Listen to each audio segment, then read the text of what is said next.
Et on va parler matières premières à présent avec Benjamin Louvet, associé gérant chez Prime Finance. Bonjour Benjamin.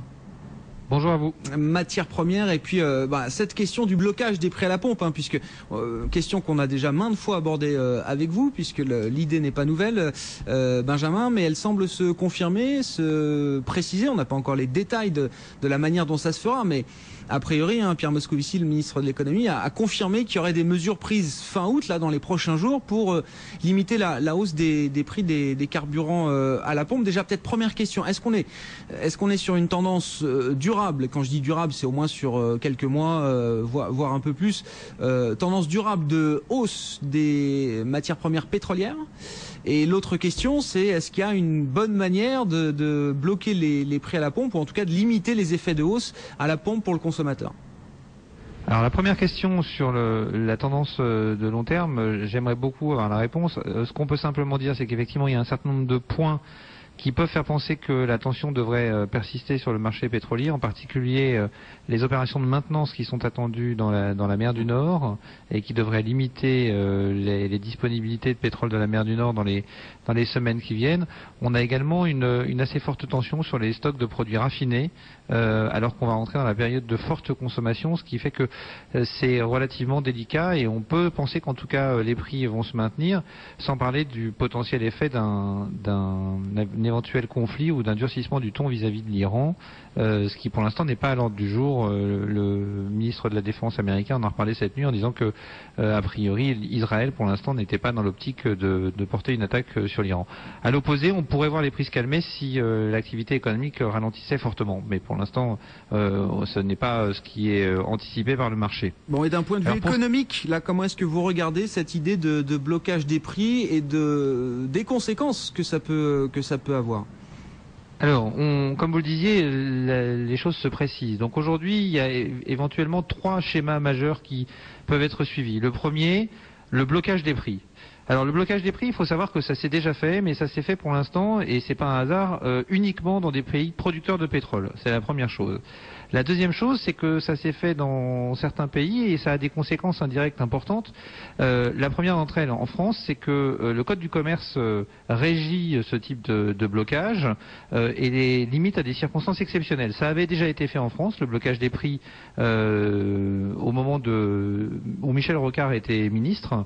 Et où on avait bloqué les prix du pétrole avec un succès, on va dire, mitigé, mais on avait une bonne excuse, c'est qu'il y avait la guerre d'Irak. Et donc on avait une circonstance exceptionnelle qui pouvait justifier. Aujourd'hui, la circonstance exceptionnelle est peut-être moins évidente. Ça, c'est le premier problème. Le deuxième problème, c'est qu'il y a 2 effets complémentaires qui sont gênants. Le premier, c'est que beaucoup du pétrole qu'on utilise aujourd'hui, et notamment du diesel, est importé.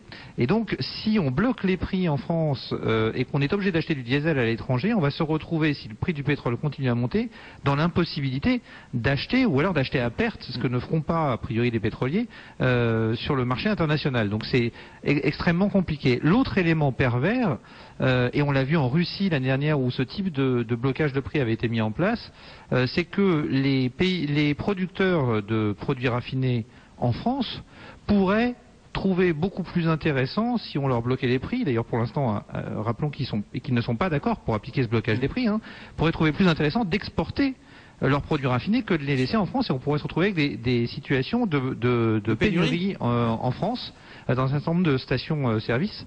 On avait d'ailleurs vu en Russie le ministre de l'énergie déclarer que ça lui semblait très difficile de maîtriser les prix du pétrole.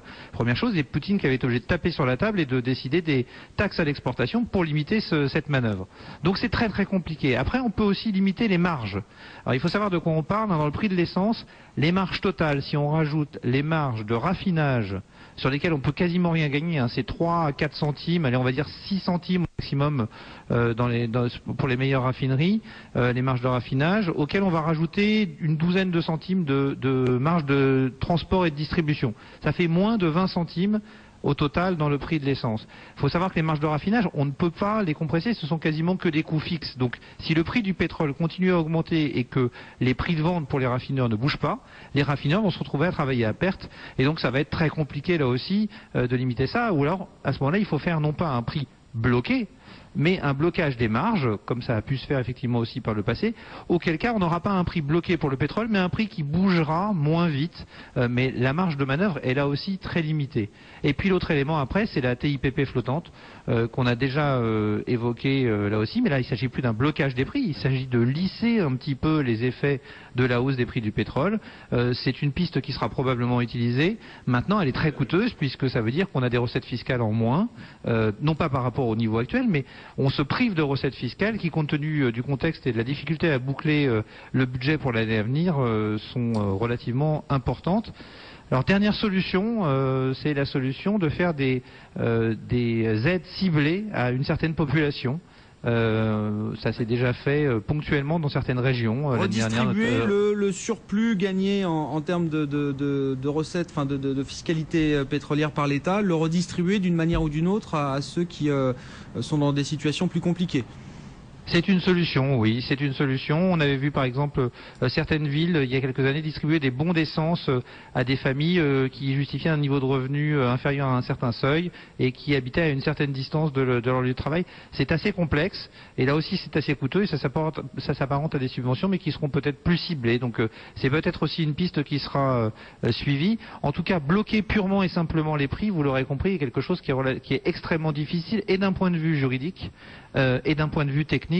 On va peut-être pouvoir ralentir la hausse des prix, mais bloquer la hausse des prix, à moins de toucher aux taxes, est quelque chose qui va être très compliqué. Merci beaucoup Benjamin d'avoir été avec nous pour tous ces éléments d'explication, effectivement autour du blocage, en tout cas de la limitation de la hausse des prix à la pompe. C'est la volonté affichée et confirmée par le gouvernement avec des mesures attendues à la fin du mois d'août. Benjamin Louvet, associé gérant chez Prime Finance sur BFM Business, 16h26. Restez avec nous dans moins de 10 minutes. On sera en direct de New York, en direct du Nasdaq avec Sabrina Quaglosi pour évoquer cette séance américaine dans le vert pour l'instant avec pas mal de statistiques qui sont tombées en début d'après-midi.